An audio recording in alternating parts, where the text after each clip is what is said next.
Cool, I replied, feeling my jaw lock even as my voice stayed flat. Then I added one more sentence that wiped the smile right off her face. Well, everything will be canceled then. On the other end of the line, there was a tiny pause, the kind of silence that tells you someone finally realizes they picked the wrong person to mess with. I could almost see her face draining of color. She thought I was joking. She always thinks I'm bluffing. That's the problem with being the good daughter for too long. People forget how dangerous you can become once you stop trying to be chosen. My name is Olivia. I'm 28, and for as long as I can remember, Christmas has been my job. I plan the menu, design the decorations, organize the group chats, and quietly fix every disaster so my mother can look like the perfect hostess. Every candle, every playlist, every matching pajama set, that was me. And this year, the same woman who built her entire image on my invisible labor looked me in the eye, through the phone, and told me I wasn't needed, not invited, not welcome. Something snapped. I didn't cry. I didn't beg. If I was not needed, then I would prove how needed I was. I had the guest list. I had the traditions. I had the leverage. With one message sent at the right time, her perfect Christmas could collapse like a gingerbread house in the rain. Have you ever wondered what happens when the quiet kid in the family finally decides to burn the script? Stay with me until the end, and I'll show you how one sentence turned our family holiday into the coldest revenge I've ever taken. When the call ended, I just stood there in my tiny Los Angeles kitchen, phone still in my hand, the screen gone black, my reflection staring back at me. No one needs you to come this Christmas. The words replayed in my head on a vicious loop. For years, I had built my entire December around that house, that table, that carefully curated illusion of a happy family. And just like that, I'd been erased with one sentence. The ridiculous thing is, she said it like she was doing me a favor, as if cutting me out was some sort of mercy. That's the kind of woman my mother is. She breaks you, then acts like she's freeing you. Her name is Margaret, but to everyone else she's the woman who makes Christmas magical. Perfect tree, perfect food, perfect family photos. They clap for her every year. They never see the group chats I manage, the spreadsheets I make, the last-minute store runs I do when she forgets basic things like napkins or actual gifts for certain relatives. They don't see me scrubbing pans at midnight while she accepts all the praise like a queen accepting flowers at the end of a show.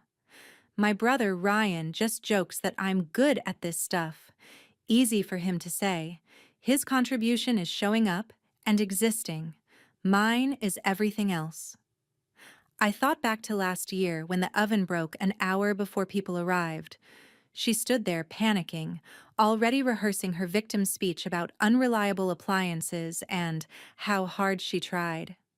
I quietly ordered emergency catering, rearranged the timing, and lied to everyone about a fun surprise menu change.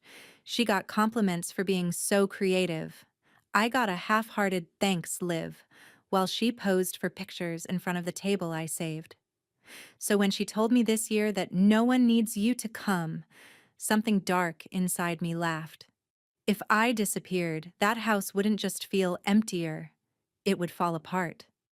I'm the one who reminds Uncle James about his flight. I'm the one who picks up Grandma so she doesn't sit alone at home. I'm the one who organizes the secret Santa list, who texts cousins their assignments, who nudges everyone to bring what they promised. Without me, there is no Christmas, not the version they're used to. The more I thought about it, the clearer it became.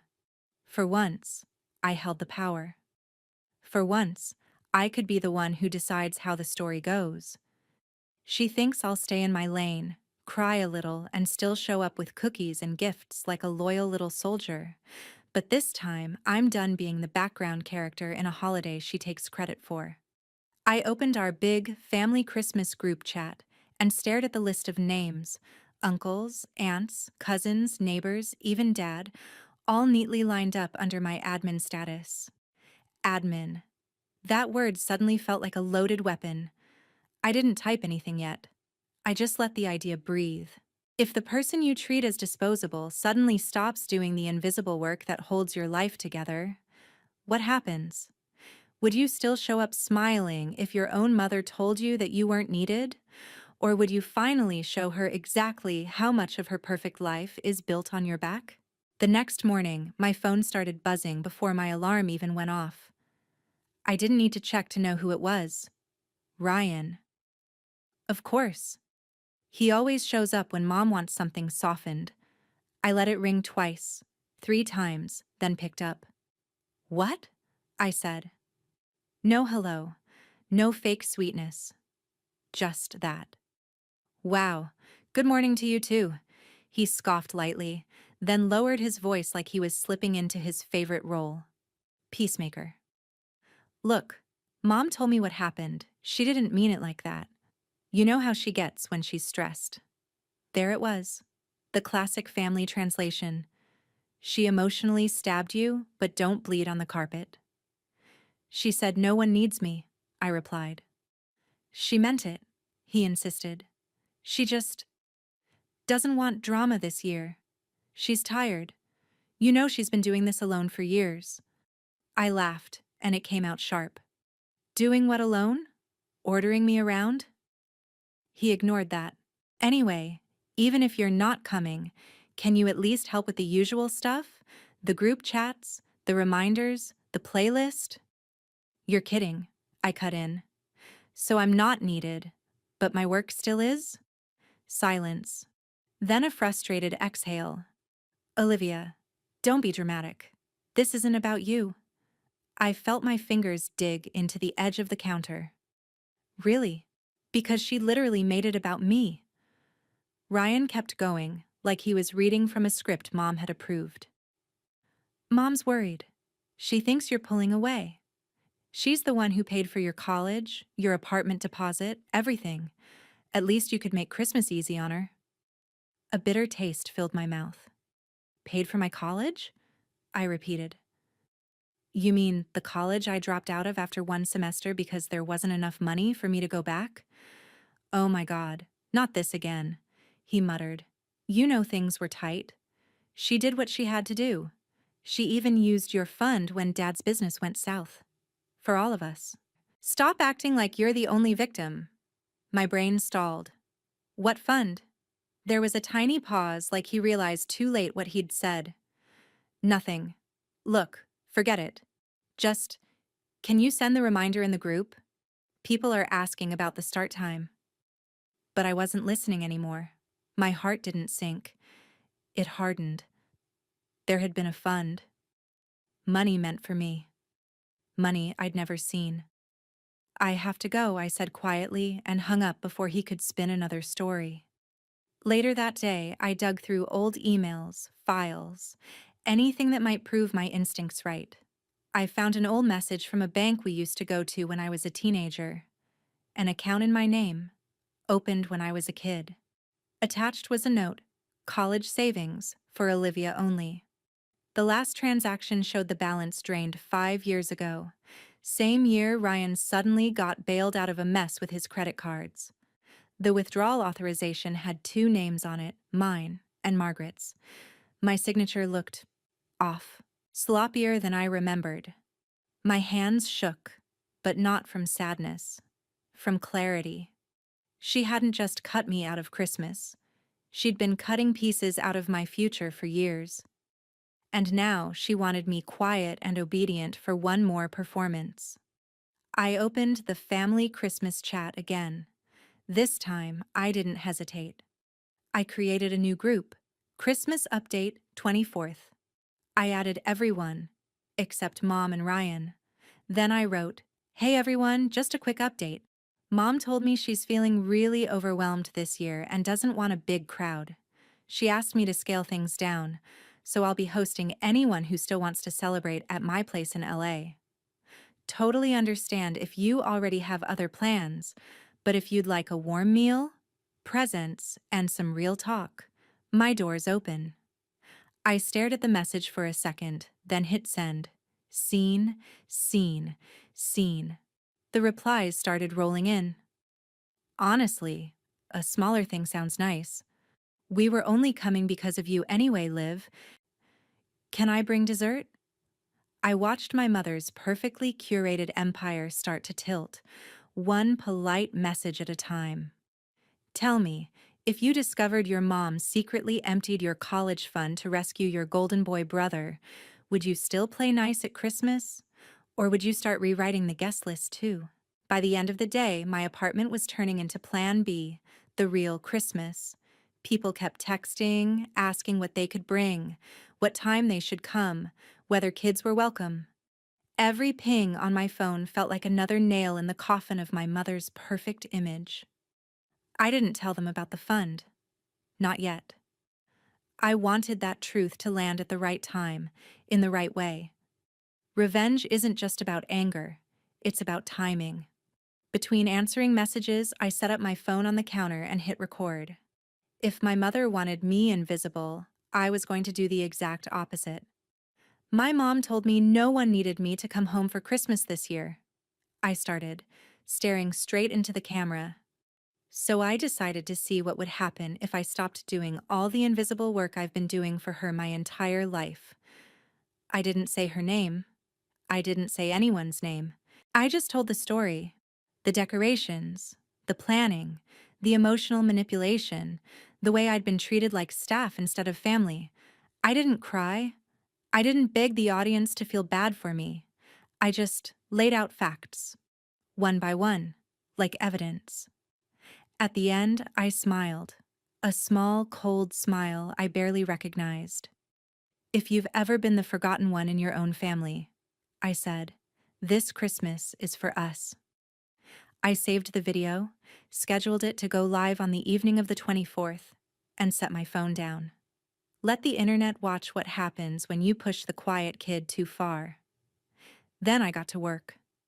I called the catering company my mom uses every year, under my account, of course, because she never wanted anything traceable to her credit. Hi, I need to cancel that holiday order, I said sweetly. Yes, the entire thing. Next, I opened the email thread with the linen rental place, the one who delivered tablecloths and chair covers so everything would look classy. I sent a simple message. Plans changed. Please cancel. Thank you. Finally, I called Grandma. She picked up on the second ring. Liv, are you excited for Christmas at your mother's? She asked, already breathless with the thought of it. My throat tightened, but I didn't let it show. Actually, Grandma, Mom told me she's really overwhelmed this year, I said carefully. She's scaling things way back. But I didn't want you to be stuck alone, so how would you feel about spending Christmas at my place instead? I'll come get you. There was a pause, then a soft, excited laugh. Oh, sweetheart, I'd love that. It's been a while since I saw your apartment. Your mother's been so busy, she hardly lets me visit. Yeah, I said, staring at the wall. Busy. After I hung up, I checked the chats again. My mother had created a smaller side group, immediate family only, and was furiously typing. I watched the notifications stack up. I don't know what's wrong with Olivia. She's trying to ruin Christmas. Ryan, you need to talk some sense into her. She truly believed I was the problem. That was fine. She could scream into her little bubble. The rest of the family was already making other plans. Around midnight, my phone lit up again. Ryan. Video call. I answered. His face filled the screen, annoyed and tired. What the hell are you doing? He demanded. People keep asking if Christmas is canceled at Mom's. Did you tell them that? I told them Mom wanted something smaller, I replied calmly. Which is true. She doesn't want me there, remember?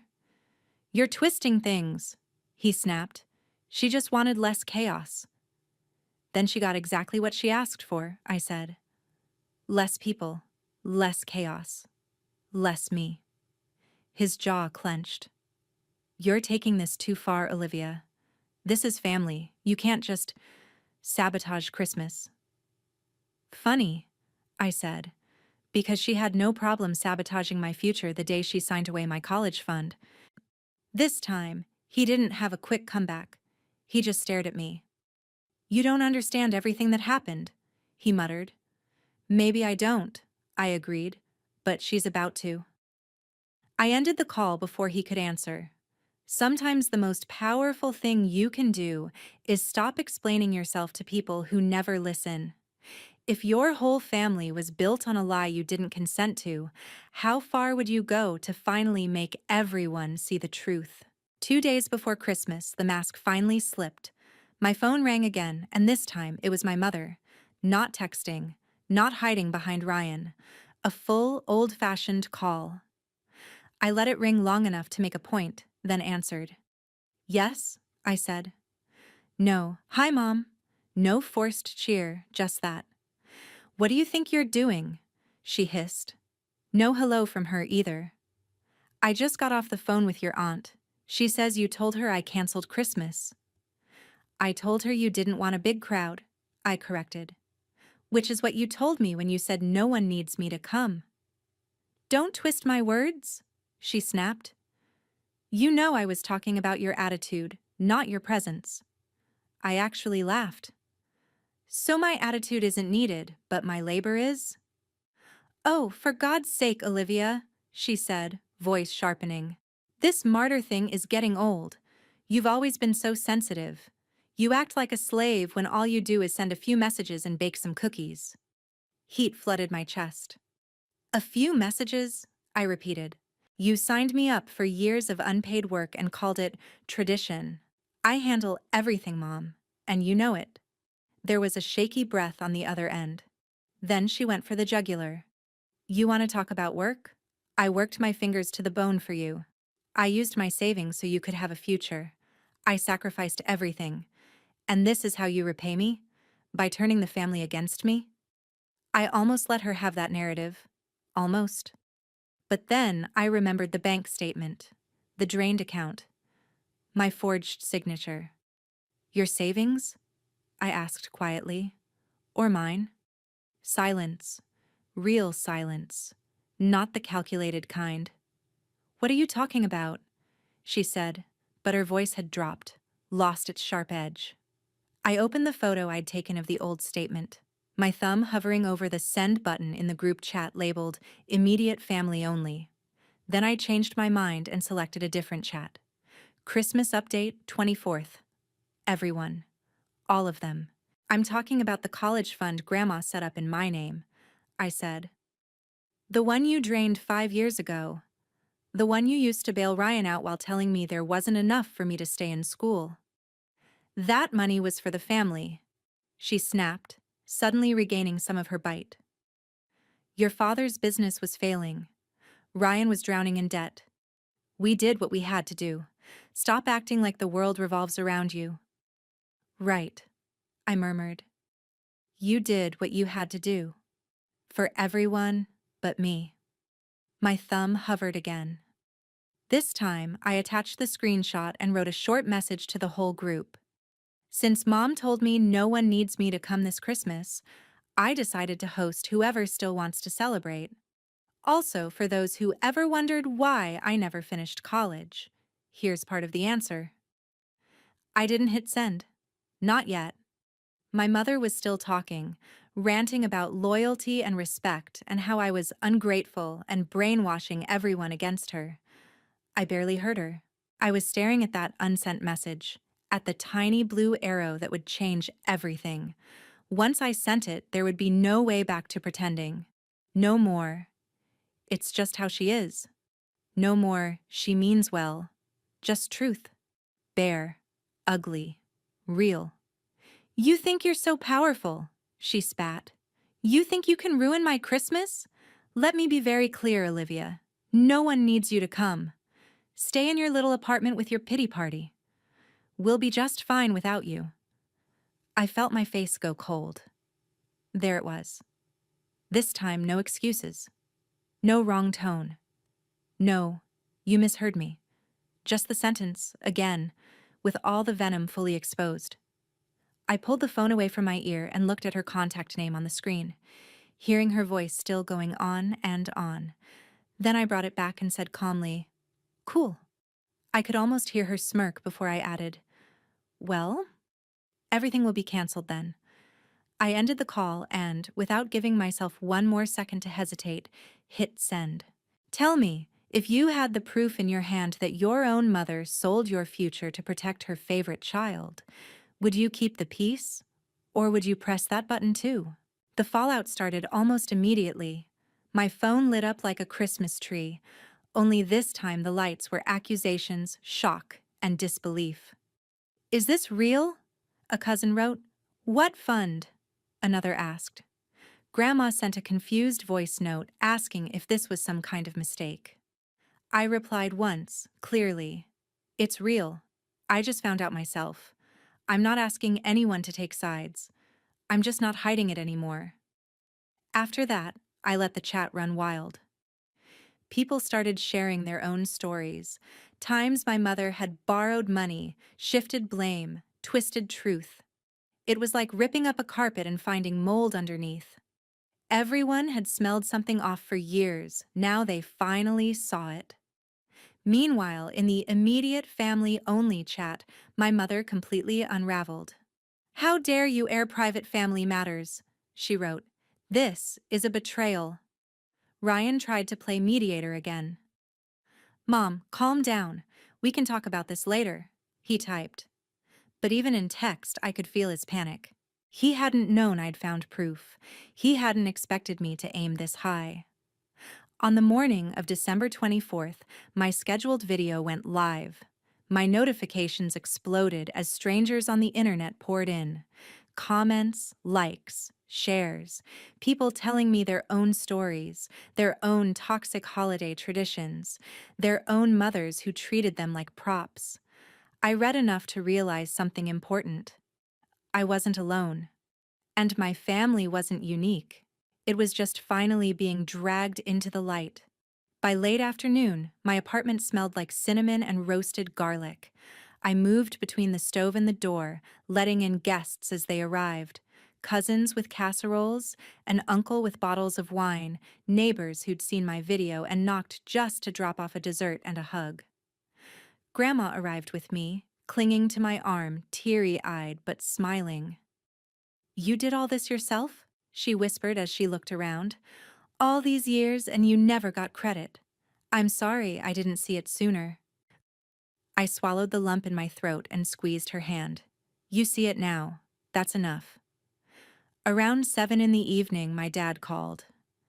I almost didn't answer, but something in me needed to hear his voice. "Liv," he said, sounding older than I remembered.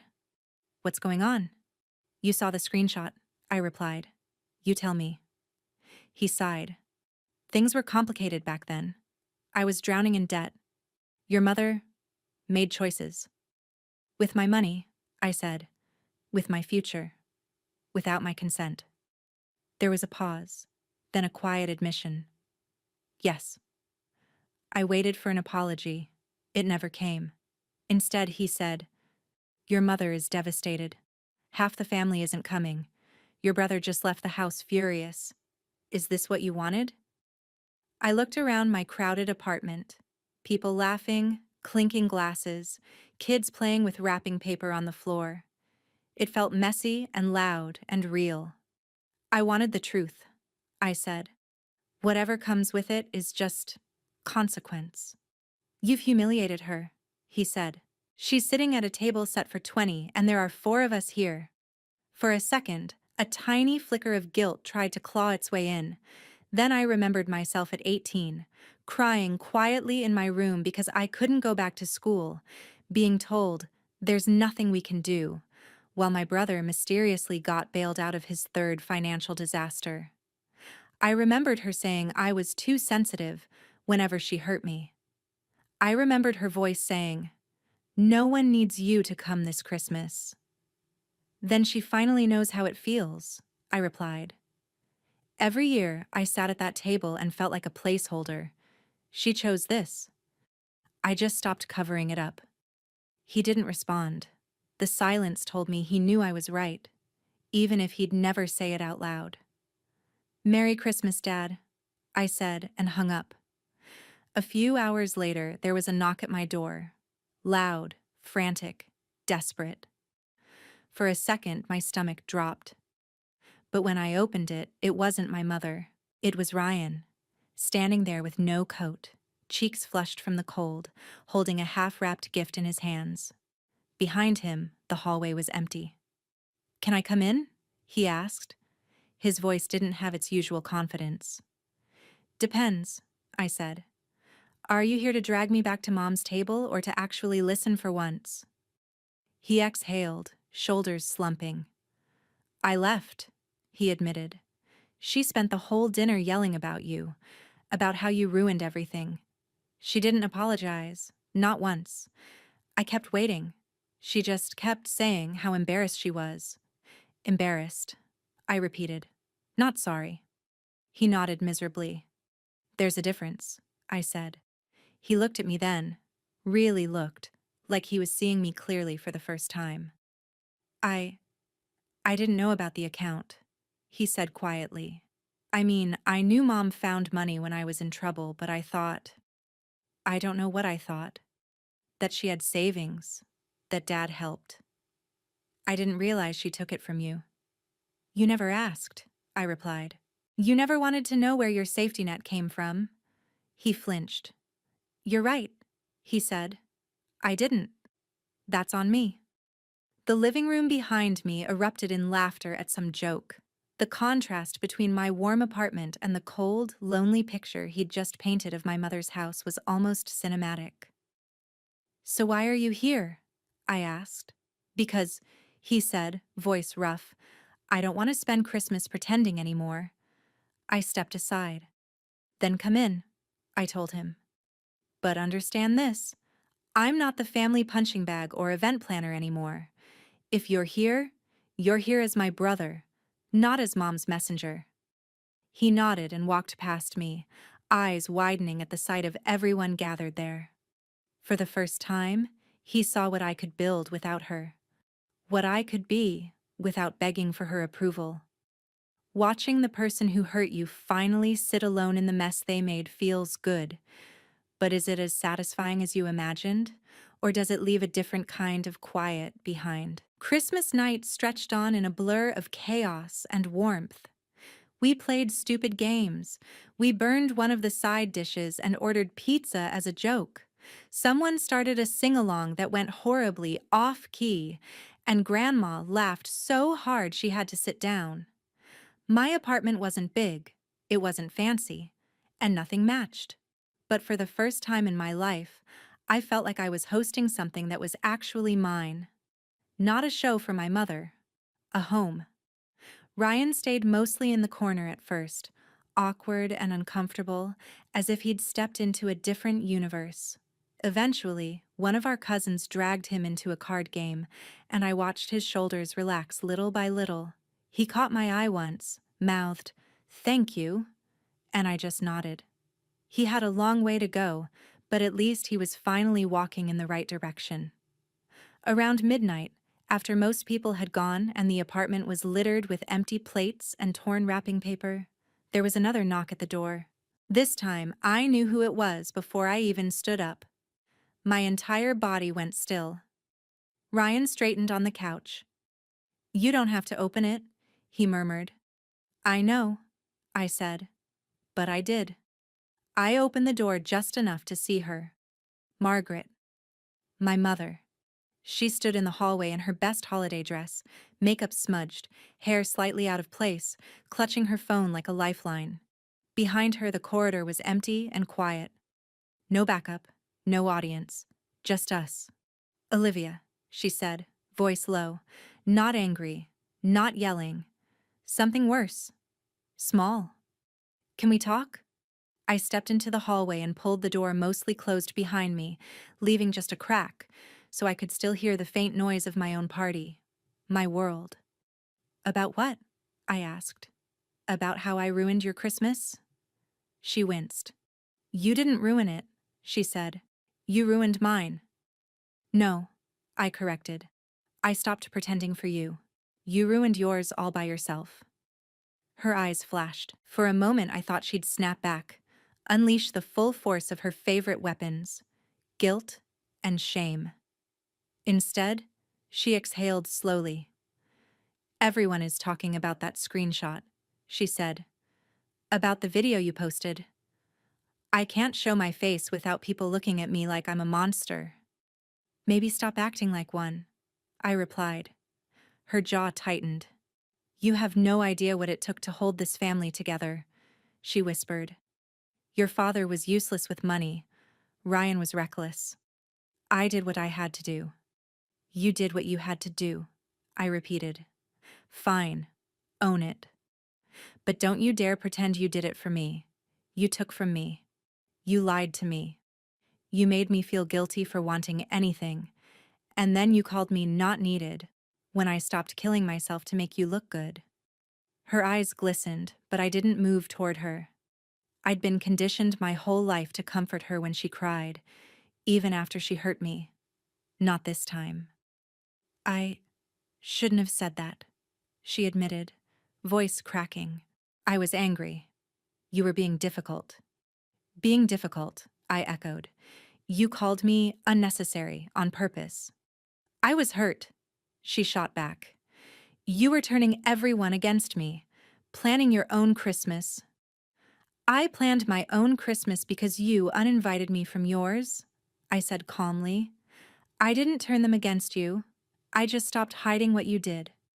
We stared at each other, years of unspoken things hanging between us like thick smoke. Finally, she whispered, I'm alone, Olivia. Your father is useless. Your brother walked out. Half the family isn't speaking to me. Are you happy now? The old me would have broken right there. I would have rushed in, wrapped my arms around her, apologized for making her feel bad. But tonight, I saw it for what it was. Not vulnerability, but manipulation. No, I said honestly. I'm not happy that you're alone. I'm happy that the truth is out. She blinked. So what now? She asked. You never come home again? You cut me off forever? Is that what you want? I looked back at the sliver of light coming from my apartment, at the blurry shapes of people moving around inside. Then I looked at her. What I want, I said slowly, is a mother who doesn't treat me like a servant or a spare part. I want a family where my worth isn't measured by how well I make you look. I don't know if you're capable of being that person. She flinched like I'd slapped her. So that's it? No, I said. That's the starting line. If you want a relationship with me, here are the rules. You don't get to call me not needed ever again. You don't touch money that belongs to me. You don't use me as your emotional punching bag and then cry when I stop absorbing the hits. You apologize, really apologize for what you did. And not because you're embarrassed. Because you finally understand that it was wrong. Her eyes filled with tears again. For a moment, I thought she might actually say, I'm sorry, and mean it. But instead, she pulled herself upright, spine stiffening. I don't deserve to be spoken to like this, she snapped, the old pride flaring back to life.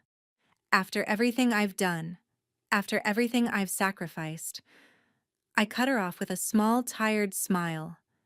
Then you know where the door is, I said, and nodded toward the elevator. We both knew she wasn't coming inside. Not tonight. Maybe not for a long time. Maybe never. She stared at me, waiting for me to cave. I didn't. After a long, silent moment, she turned and walked away, heels clicking sharply against the floor. I watched until the elevator doors closed, until there was nothing left but my own reflection in the shiny metal. Then I went back inside. Ryan looked up anxiously when I entered. She here? He asked. She was, I said. She left. Did you? He trailed off, unsure what he was even asking. I told her the truth, I replied. For once, I told her the truth and didn't apologize for it. He nodded slowly, like that. More than anything, was the real revolution. Later, after everyone had gone and the apartment was quiet, I sat on the couch in the dim glow of the tree lights and let the weight of everything settle. I'd blown up my family's favorite holiday. I'd exposed long-buried secrets. I'd left my mother alone with the consequences of her own choices. And I'd celebrated Christmas, really celebrated it. For the first time in my life, revenge isn't clean. It doesn't magically fix the years you lost. It just makes sure the person who broke you finally stops walking around like they did nothing wrong. Does it feel good? Yes. Does it fix everything? No. But for the first time, the story is mine. If your mother told you, no one needs you to come this Christmas, would you swallow the hurt and show up anyway? Or would you cancel her perfect little show and build something real for yourself instead? And more importantly, if you were me, would you ever let her back in? Tell me in the comments. Would you choose revenge, forgiveness, or something in between?